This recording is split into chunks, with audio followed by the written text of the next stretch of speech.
말씀의 제목은 나를 보내소서라는 제목입니다. 나를 보내소서.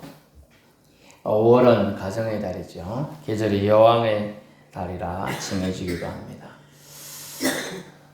모든 만물은 때가 있습니다. 필 때가 있고 질 때가 있고 울 때가 있으면 웃을 때가 있고 아플 때가 있으면 건강하여 기쁠 때도 있지요. 우리 사람은 어떨까요? 인생의 청춘의 때가 있고 노년의 때가 있습니다. 벼이사는 익어서 누렇게 될 때가 황금기이죠. 사람의 황금기는 그러면 언제일까요? 바로 살아있을 때가 사람 자체의 황금 시간대입니다. 만약 장애인으로 태어났는데 그 사람은 좋은 시기는 어디 있겠어요? 내내 고통 중에 있는데. 그래서 살아있는 것 자체가 주님 앞에 살아있는 것 자체가 평생 울고 슬픈 것 뿐일지라도 살아있는 자체가 황금기라는 것을 우리는 알 수가 있는 대목이 되겠습니다. 황금기가 살아있는 동안이다. 왜냐하면 예수 그리스도를 만나서 예수님의 사람, 하나님의 백성이 된다면 최고의 황금기가 펼쳐질 수 있기 때문에 살아있는 동안이 얼마나 중요한 시기인 줄 알 수가 있습니다. 어느 장애인을 출산한 부모가 있습니다. 뱃속에서 검사를 했더니 옛날에는 태어나봐야 이 애가 장애를 앓고 있는지 알 수가 있습니다. 요즘에는 한 5, 6개월 되면 이미 다 알고 있습니다. 얘가 장애로 출생할 거다 다 알고 있습니다. 그런데 결정을 해야 되죠. 의사가 이 애가 몸이 이렇게 안 좋은데 장애인 100%입니다. 평생 동안 이 사람 태어나 죽을 때가 언제인지 모르지만 고통 속에서 할 겁니다. 어떻게 할 겁니까? 뭐 하라는 얘기예요? 중절 수술할 건지 말 건지 결정할. 의학적으로는 병이나 특별한 이유 있을 때는 가능합니다. 그랬을 때 대부분의 부모들은 어떤 결정을 하느냐? 편한 결정을 하겠죠. 근데 하나님의 자녀들, 하나님 믿는 사람들 어떻게 결정합니까? 이거 생명은 하나님이 주신 것입니다. 하나님이 책임져 주시겠죠 하고 출생을 결정하게 되죠. 태어납니다. 아이는 역시 눈동자가 하나 없습니다. 심지어 손도 비틀어졌습니다. 그렇게 괴롭죠. 그러나 그 애를 보면서 하나님이 역사하심을 오히려 그 부모는 보고 겸손함을 오히려 배웠고 기도하지 않으면 살 수 없다는 걸 알게 됐고 더 이 아이를 통하여 오히려 하나님 앞에 더 가까이 나가게 됐다고 어느 장애인 부모가 간증해서 책에 써놓은 걸 제가 인용해서 지금 말씀드린 거예요. 그렇다면 이 아이는 정말 불행한 아이인가? 그렇지 않은 거죠. 하나님의 도구로서 그 아이는 장애로 태어났을지라도 황금기를 이 살아있는 동안에 그 부모를 통하여 사랑을 받고 있죠. 하나님의 사랑을 받고 있는 거예요. 또 그 아이를 통하여 그 부모도 하나님이 이 아이를 사랑하신다. 또 이 아이를 통하여 하나님께 더 매달리게 되니까 더 기도하게 되는 하나님의 선한 축복의 아이라고 보게 되는 것이죠. 그러므로 사람의 황금기는 언제? 살아있는 동안에. 최고의 황금기는 살아있는 동안에 주님을 영접해서 믿음 생활을 하는 것. 여러분은 최고의 황금기를 지금 보내고 계십니다. 사람은 이 땅에 태어나면 싫든 좋든 무슨 일을 하면서 살게 돼 있어요. 아무 일 안 하더라도 취직 안 하더라도요. 세수하고 화장실 가고 먹고 자고 하는 기본적인 활동은 누구나 하지요. 네, 그렇습니다. 이렇다면 사람들은 가급적 하고 싶은 일만 하고 사는 사람을 보통 사람들은 뭐라고 하느냐? 행복한 사람이다 이렇게 말해요. 그렇게 평가를 받을 수 있겠어요. 평가는 하기 싫다고 아무도 하기 싫은 일을 하지 않는다면 세상은 어떻게 되겠습니까? 사회가 유지될까요? 며칠 한 2주 전부터인가 한 1주 전간에 저쪽에 이제 우리 마을 회관 앞에 쓰레기 버리는 데가 있어요. 분리배출하는 데가. 안 치워지더라고요. 꽉 차고 산이 기보다 더 크게 쌓여요. 그럼 며칠 전에 바람이 또 세게 불잖아요. 그게 또 날아가가지고 막 도로에 막 장식을 하더라고. 야, 오늘 쓰레기 청소하는 차가 원래 와야 되는데 왜 안 왔지? 또 한 주도 또 안 왔더라고요. 야, 이거 아저씨 어디 아프나? 이제 이런 생각도 들어요. 그렇습니다. 쓰레기 청소원이 도시 같은 경우는요, 며칠만 안 치우고, 안 치우면 도시가 마비된다고 해요. 마비된다고. 그래서 쓰레기 소각장 이런 문제로 난리가 나요. 매년 난리가 나요. 쓰레기 소각장에 쓰레기를 많이 해도 되니 많이, 새로운 시설을 지정하니 많이, 우리 마을 같은 경우는 여기 속보도 어디, 의료 폐기물, 소각장, 의료 폐기물 들어오는 거 반대하니 많이, 말 많았잖아요? 제 그런 거예요. 물론 사회적으로 이제 그렇게 민비 현상이라고. 근데 내 밭에는 안 되고 남의 밭은 된다. 이 개념이 민비 현상이거든요. 어쨌든 간에 세상은 자기중심적으로 움직여주기를 바라고 있는 것이죠. 꼭 해야 할 일이 있다면 울면서라도 억지로라도 하는 것이 옳은 일이지요. 네, 옳은 일이요. 지난 주일은 성령 강림 주일이었습니다. 성령은 우리를 위해서 예수님이 보내신 또 다른 보혜사라고 말씀드렸어요. 우리를 돕기 위해 보내신 분이십니다. 우리를 혼자 내버려 두지 않고 보혜사 성령님이 함께 해 주신다는 예수님의 약속을 지키러 아버지 하나님께서 보내신 분입니다. 이 얼마나 감사한 일입니까? 성령님은 우리를 하나님 앞에 계속 머물 수 있도록 부드러운 마음을 갖도록 주장해 주십니다. 주장이란 말 여기서는 인도해 준다. 손을 잡고 부여 잡고 끌고 가신다. 좋은 길이기 때문에 데리고 가는 거예요. 애는 안 가려고 버텨요. 가만 좋은 거 있어. 안 가. 반대로 갈 거래. 근데 가보면 장난감도 많고 먹을 것도 많으면 좋아하지요. 모를 때는 그래요. 그래서 모르는 상황은 성도들은 몰라요. 앞에 미래에 일을 안 하거든요. 성도 그럴 때 성령님께서는 우리 손을 꼭 잡고 인도해 가신다는 걸 알 수 있어요. 그래서 거부감 없이 순종하는 기쁨을 알게 해 주시는 분이 성령님이에요. 오늘 내용은 이제 그런 내용이 됩니다. 본문은 이사야 선지자가 하나님께 소명을 받는 계시 장면입니다. 시기는 우시야 왕이 죽던 해라고 되어 있어요. BC 739년경입니다. BC 722년에 북이스라엘이 멸망을 합니다. 좀 남았죠. 주께서 높이 들린 보좌에 앉으셨는데 찬양도 있죠. 주께서 높은 보좌에 찬양도 있습니다만 주께서 높이 들린 보좌 위에 앉으셨는데 원래 여호와 스스로 계신 분인데 그보다 극존칭의 표현이 있어요. 그것이 아도나이라는 표현입니다. 주님이란 단어예요. 그 단어가 주님께서 최고로 높은 단어를 써요. 이사야는 사실 왕족 출신입니다. 그렇기 때문에 자기가 왕이니까 더 높은 표현을 써야 되는 거예요. 그래서 주께서 높이 들린 보좌에 앉으셨다. 보좌, 왕들이 앉는 거잖아요. 그런 자리. 그 옷자락이 성전에 가득했다. 아니 옷자락이 저는 뭐시 이 정도인데 옷자락이 성전에 요거 옷자락만 성전에 꽉 잡고 있어요. 눈을 뜨세요. 성전에 가득한 게 뭐라고요? 옷자락이 주님의 옷자락만 가득했다. 물론 실제로 더 클 수도 있고 알 수 없는 환상이니까요. 이 얼마나 장엄합니까? 크다는 성전에 옷자락이 가득합니다. 그리고 영어로 보니까 train, this train. 옷자락에 지나간 자국들이 가득하다. 그래서 우리가 하나님의 크고 위대하심을 이 이사야가 환상을 통하여 보게 된 것이죠. 환상 계시예요. 꿈 아니에요. 왜냐하면 꿈과 환상을 구분하는 부분이 있는데 꿈은 자면서 또 밤에 경우는 대부분 그렇지만은 밤에 자니까 대부분 낮에 말짱한 정신에 본 거예요. 환상을. 그래서 계시입니다. 계시. 묵시라고 할 수 있어요. 주님은 하늘에 높이 들린 보좌에 앉으시는 분이라는 이사야는 알게 됐어요. 그리고 세상 만유인력 법칙에 적용을 받지 않아요. 저 위에 있으면 땅으로 내려올라는 속성이 있어야 되잖아요. 이해 안 돼요?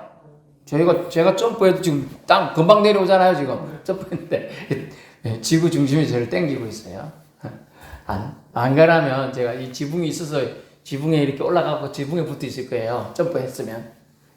근데 만류인의 법칙 때문에 제가 붙어 있는 거예요. 공기나 아무 제약 없으신 창조주심을 알 수 있어요. 자, 우리가 조금만 올라가도 공기가 이밖에 숨을 쉬기 힘들잖아요. 에베레스트산 등산하는 사람들이, 등반하는 사람들이 숨을 못 쉬어가지고 그 배 이런 손상돼가지고 심지어 죽는 사람들도 많아요. 6,000m, 8,000m 올라가면 난리나. 그런데 높이 들린 보자 키로수로 잴 수 있는 게 아니죠. 6,000m, 8,000m 해도 겨우 1km가 안 되잖아요. 안 되는 거예요, 1km도. 근데 수백 킬로인지 수천 킬로인지 우리가 보는 걸 지금 환상으로 보기 때문에 롱눈이라고 해서 이해를 돕기 위해서 망원경, 전체 망원경으로 보는 개념이라고도 생각할 수도 있는 부분이죠. 근데 잘 보니까 서랍들이 있어요. 서랍들의 섬김을 주님이 받고 계시더라. 2절입니다. 서랍들의 모시고 섰는데, 서랍은 우리가 천사라는 말도 있고 서랍이란 말도 성경에 나오는데, 서랍이란 말은 이사야에서 찾을 수 있는 말이에요. 인간을 성결케 하는 존재로서 불릴 때 사용되는 천사의 별칭이 서랍이란 단어입니다. 어떤 때? 인간을 성결케 하는 존재로서. 그래서 서랍의 원래 이런 뜻이 불타는 자들이란 뜻이에요. 불타는 자들. 불타는 형상으로 절대 성결의 존재임을 서랍이 말하고 있는데, 이 서랍들을, 이 존재들조차 오늘 본문 2절에 보니까 각 6날개가 있어. 날개가 6개라. 저는 어릴 때 천사 그림이 저희 집에 이렇게 벽에 붙어 있었는데요. 액자로 돼서 봤는데 천사들이 날개 2개더라고. 근데 우리 성경을 보니까 서랍의 천사 날개는 몇 개로? 6개가 돼. 6개가. 그래서 6개가 있는데 2개로는 얼굴을 가리고 2개로는 발을 가리고 2개로는 날아요. 날고 있어요. 상상을 하세요. 그래서 그러면서 하는 말이 거룩하다, 거룩하다, 거룩하다고 3번 말해요. 서로 holy, holy, holy라고 말하고 있어요. 여러분은 기분이 별로 안 좋은데 저는 이 holy란 말만 이렇게 하고 들어도 기분이 좋아요. 정말 사람에서 쓸 수 없는 단어거든요. holy, 거룩하다. 얼마나 좋은지. 근데 주님이 우리에게 쓸 수 있는 단어 하나 주셨으니 성도라는 단어예요. 거룩한 우리. 얼마나 좋은지. 여러분 성도로 불린다는 자체가 은혜 받았다. 구원 받았다는 뜻이 얼마나 좋은 단어인지 몰라요. 그래서 성도님이라는 단어는 아주 좋은 축복의 칭찬의 사실 언어인 것이죠. 그러면서 이 6날개를 가진 서랍이란 천사가 이렇게 2개는 얼굴 가리고 2개는 발을 가리고 한다는 얘기가 거룩하다, 거룩하다 하니까 저쪽에 있는 또 천사가 거룩하다, 거룩하다, 거룩하다 하니까 여러분 우리 가수 소프라노 가수가 아 하면 이게 물이 파동에서 막 흔들리고 너무 독하면 이게 물병이 깨진다네요. 그런 건데 여기서 천사가 거룩하다, 거룩하다. 제가 목소리 안 좋다 생각해서 천사 목소리인데 좋겠지. 거룩하다, 거룩하다, 거룩하다. 저쪽 천사가 거룩하다, 거룩하다, 거룩하다, 거룩하다, 거룩하다, 거룩하다 하니까 온 성전이 가득 차고 그 파동에 의해서 문지방 터가 들들들 떨리는 거예요. 터가 움직이는 거예요. 하나님의 거룩하심이 그 말에 의해서도 이미 나타나고 있는 걸 볼 수가 있어요. 얼마나 놀라운지 모르겠습니다. 이 거룩하심을 드러내기 위하여 이 천사의 서랍이란 천사가 최선을 다해서 표현하고 있는 것이죠. 매일 하나님 뵙는 천사도 하나님 앞에 부끄럽고 감히 그 얼굴을 드러낼 수 없고 더러운 발을 보일 수 없는 절대 거룩하신 자 하나님이심을 강조하기 위한 것입니다. 여러분 여기서 우리는 생각해요. 우리의 깨끗함, 성결의 관념을 돌아보아야 합니다. 성결의 관념을 돌아봐야 돼요.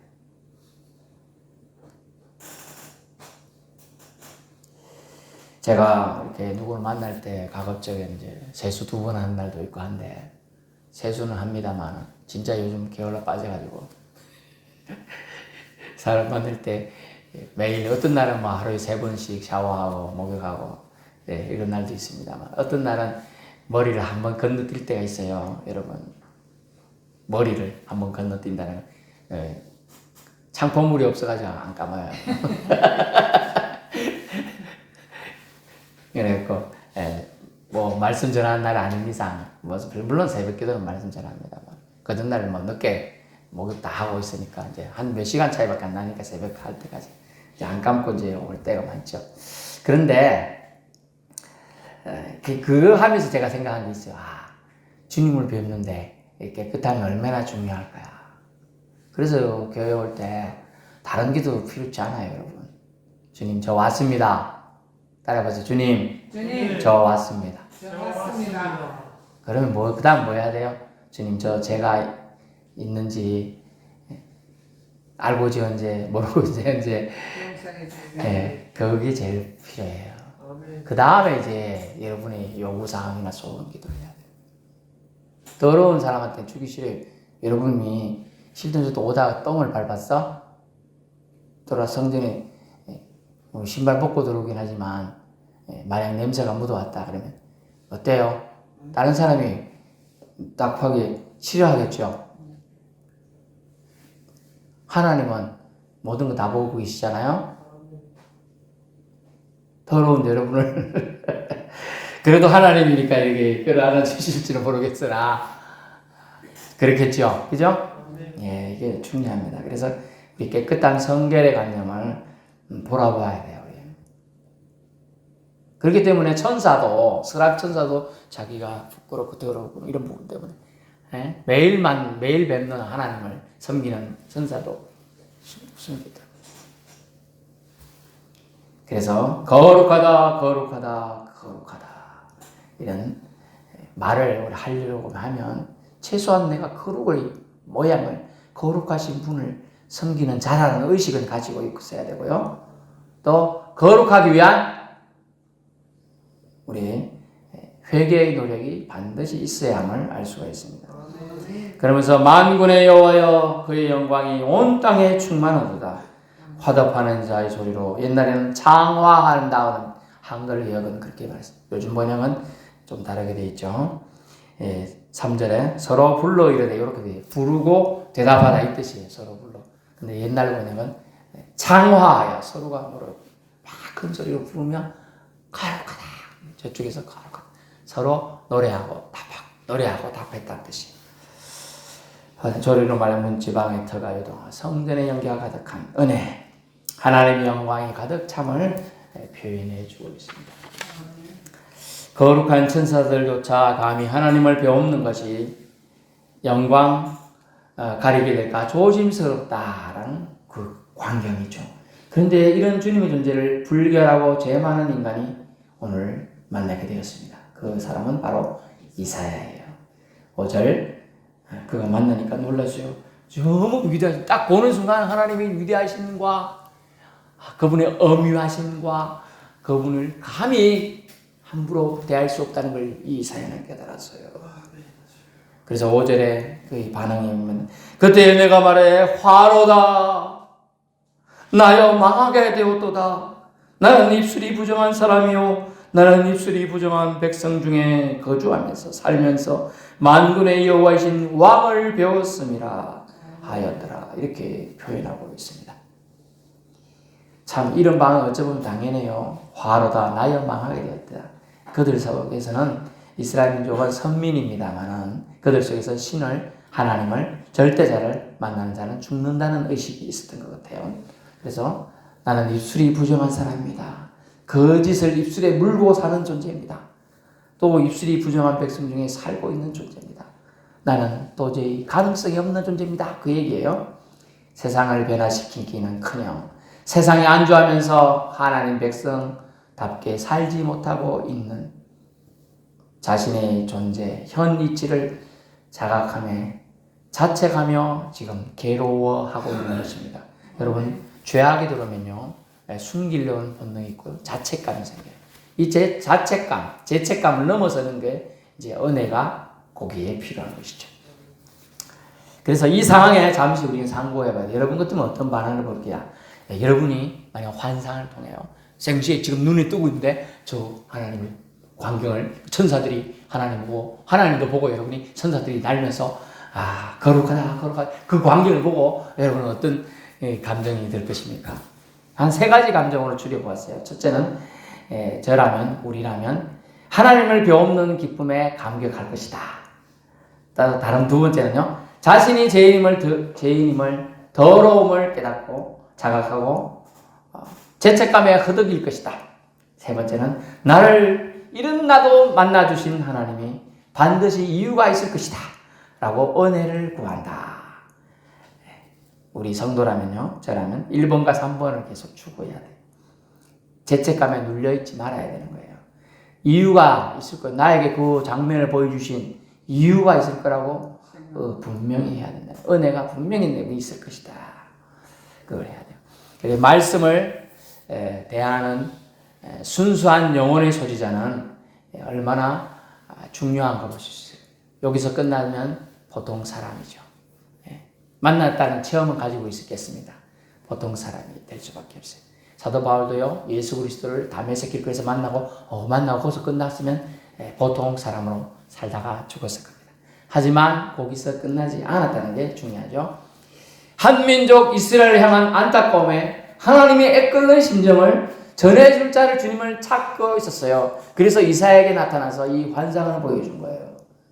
그래서 그런 영혼, 하나님을 만난 영혼은 어떻게 해야 되는가 보니까 자신이 죄인임을 자각하는 영혼이어야 한다. 자각, 스스로 깨달아야 한다. 5절, 부정한 입술의 소유자임을 자각했습니다. 깨닫는 자가 여러분이 가능성이 있어요. 회개하고 구원받을 수 있는 거예요. 3 더하기 2는 5인데 3 더하기 2는 4라고 써서 틀렸다.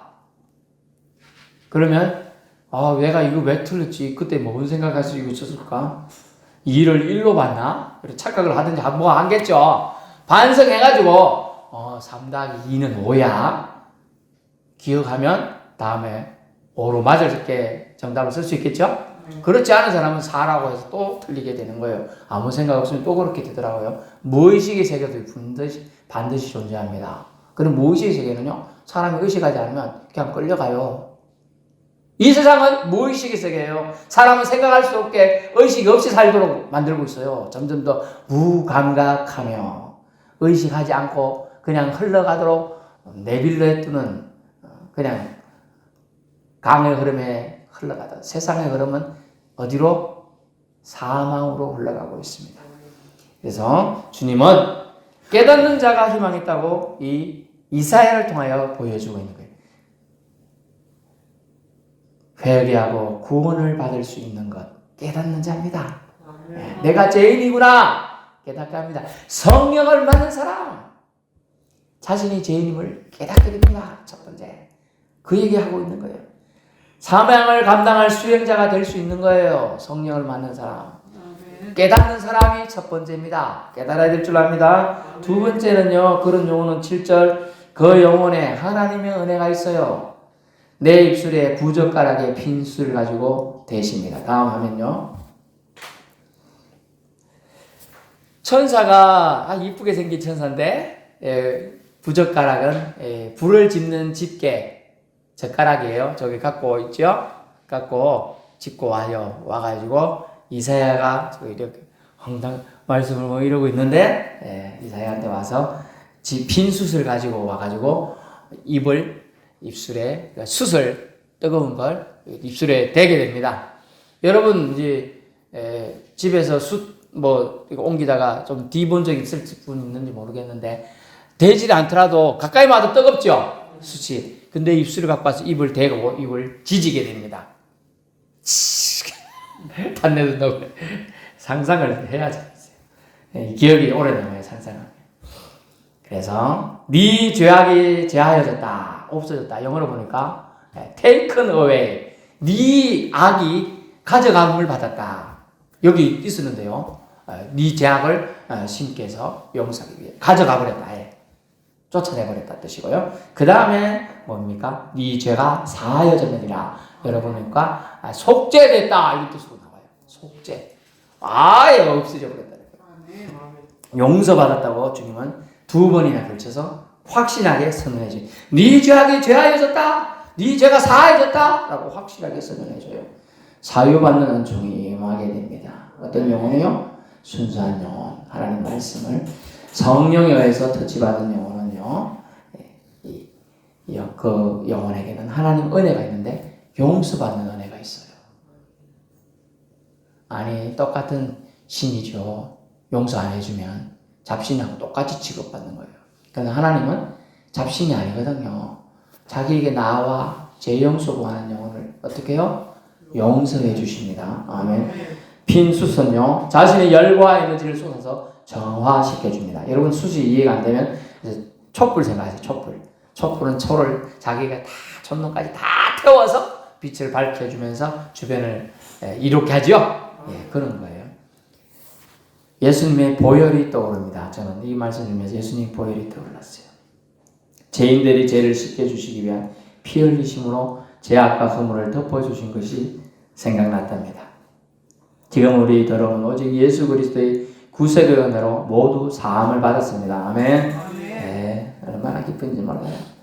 그렇기 때문에 여러분을 아무리 함부로 할 수 없어요. 심지어 하늘 나는 천사도 여러분에게 와서 수종드는 겁니다. 여러분이 기도하면요. 기도가 상당히 천사가 와서 여러분의 기도를 도와주는 거예요.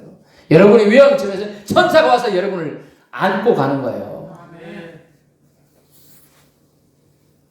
지금은 우리의 더러운 오직 예수 그리스도의 구속의 은혜를 모두 사함받았다는 걸 반드시 기억해야 돼요. 여러분이 죄인입니다. 깨달았습니까? 회개해야 되는 것이죠. 그 영혼에 하나님의 은혜가 있다는 걸 기억해야 돼요. 그 은혜는 예수 그리스도, 지금 말하면 예수 그리스도의 보혈의 은혜고, 그 당시에 말하면 성령님 은혜인데 결국은 천사를 통하여 서랍을 통하여 정화시켜주는 하나님의 은혜가 있었던 것입니다.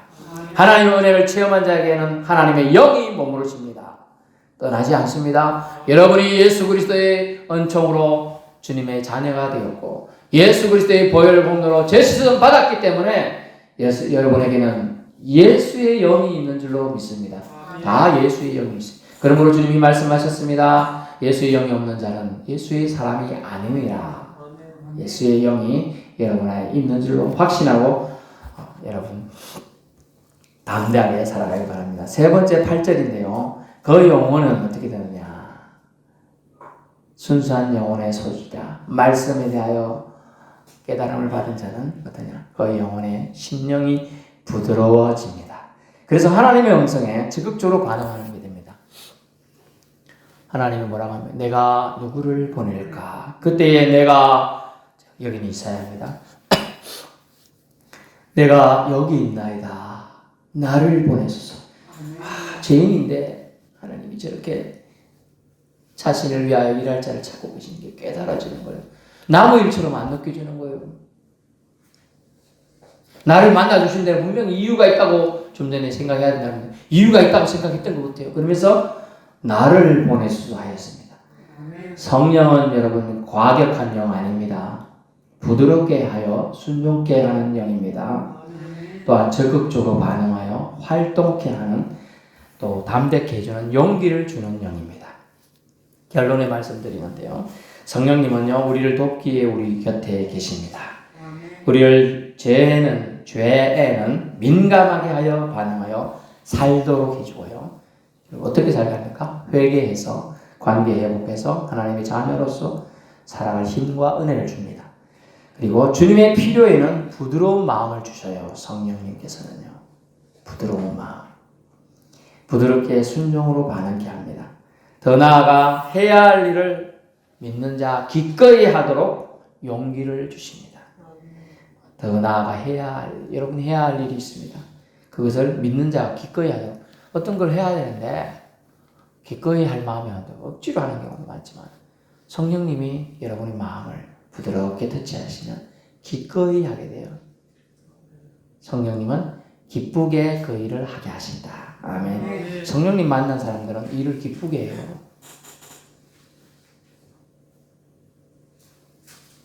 이럴진데 우리가 성령님과 더 깊은 교제로 나아가지 않을 이유가 없습니다. 우리가 해야 할 일을 기쁘게 하게 하시는 우리를 도우시는 성령님과 아름다운 그리고 친밀한 교제와 있기를 축원합니다. 여러분 기억하세요. 성령님은 우리를 죄에서 제 문제를 깨닫게 해주고요. 그리고 죄 용서받을 수 있는 은혜로 초대를 하는 것이죠. 하나님께 나아가야 되는 것이죠. 하나님은 날 용서해 줄 걸 믿어야 돼요. 믿는 자가 간구하는 거예요. 믿는 자가 나아오는 거예요. 믿는 자가 죄를 토설하는 거예요. 그런 자에게는 하나님은 은혜를 주시고 사명도 주신다는 거예요. 사명도. 여러분에게 사명이 있어요. 그 사명을 여러분은 몰라서 그럴 뿐도 있지만 알면서도 자꾸 거부하면 안 돼요. 여러분 알면서 하나님을 마음을 아프게 하면 안 돼요. 부드러운 마음은 뭐냐면 아는 것을 기쁘게 하도록 하게 하는 마음이에요. 그래서 성령님은 나를 보내소서라는 마음을 들게 해준 성령님이죠. 나를 보내소서 하도록 순종의 영을 우리에게 보내주시는 분이에요. 기꺼이 하겠습니다. 주님 나라 위해서 나 이 목숨 다할 때까지 기꺼이 주님의 뜻에 순종하겠습니다. 그런 마음으로 우리 남은 인생 살기를 축원합니다. 주님